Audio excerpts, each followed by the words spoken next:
পুরো রাস্তায় হেঁটে হেঁটে পুরো গোড়গোড়া রাস্তা, এটা পুরো একদম সেই আছে জায়গাটা। এ বাবু চল জলদি জলদি চল, এবার দেরি হয়ে যাচ্ছে আমাদের হেঁটে হেঁটে এবার। হ্যাঁ পুরা নিচে পুরো একদম রাস্তা সেই আছে, রাস্তাগুলো একদম সলিড রাস্তা, মানে বিল্ডিং গুলো সামনে সামনে আছে পুরো।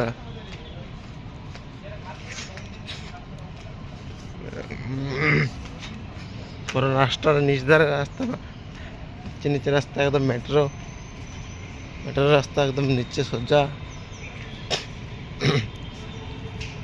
আর আমরা যাচ্ছি মানে হেঁটে হেঁটে এখন, এদের আগে দেখি চলে এসছি না, এটা রাত্রেবেলা যা লাগেনি হেভি লাগে আমার। এই হচ্ছে জায়গা, দেখার জায়গা, হেভি জায়গা এটা। এই